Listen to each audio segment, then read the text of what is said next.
اچھا جی، نیکسٹ ہمارا ٹاپک ہے جی تھیمیٹک انسٹرکشن. تھیمیٹک لرننگ یا تھیمیٹک انسٹرکشن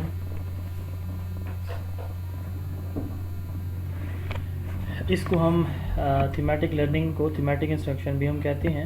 اس کو ہم تھیم بیسڈ انسٹرکشن بھی کہتے ہیں. تھیمیٹک انسٹرکشن کا پرپز کیا ہوتا ہے کہ جیسے ایک ٹیچر جب اپنی ٹیچنگ کر رہا ہوتا ہے، پڑھا رہا ہوتا ہے، تو وہ مختلف سبجیکٹس کو آپس میں ریلیٹ کر رہا ہوتا ہے. یعنی جب آپ اپنی ٹیچنگ میں اکراس دا سبجیکٹ جو کانسیپٹس ہیں ان کو کنیکٹ کرتے ہیں آپس میں یا انٹیگریٹ کرتے ہیں، یہ تھیمیٹک لرننگ کہلاتی ہے. تھیم کس کو کہتے ہیں؟ خلاصے کو. انٹیگریٹڈ کریکولا، تھیمیٹک کریکولم وہ کیا ہوتا ہے کہ مین آئیڈیاز جو ہوتے ہیں نا مختلف سبجیکٹس کے، تو ان کو ہم جو ہے وہ ملاتے ہیں اور اسے کریکولم بناتے ہیں، جس کو تھیمیٹک کریکولا یا پھر انٹیگریٹڈ کریکولم بولتے ہیں. تو اسی سے یہ ٹرم ہے تھیمیٹک لرننگ یا انٹیگریٹڈ اس کو تھیمیٹک انسٹرکشن.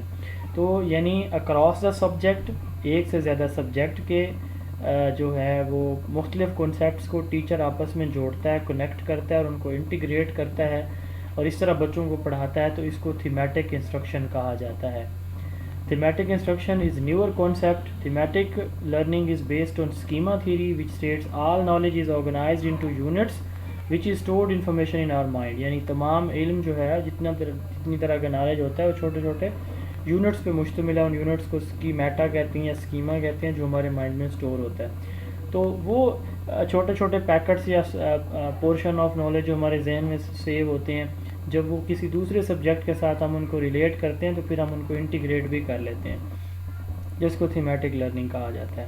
اس میں ایک ٹیچر تھیم ڈیسائیڈ کرتا ہے، یعنی ٹاپک، پھر انٹیگریٹ کرتا ہے مختلف سبجیکٹس کو، ٹھیک ہے، اور اس میں پھر وہ انسٹرکشن ڈیزائن کرتا ہے کہ کیسے اس نے پھر اس کو پڑھانا کیسے ہے، گروپ ایکٹیویٹیز کراتا ہے. یہ تھیمیٹک لرننگ کہلاتی ہے. مسلینیس کانسیپٹ ہیں. سیلف ڈائریکٹڈ لرننگ یہ ہم پہلے پڑھ چکے ہیں، اور پرسنلائز لرننگ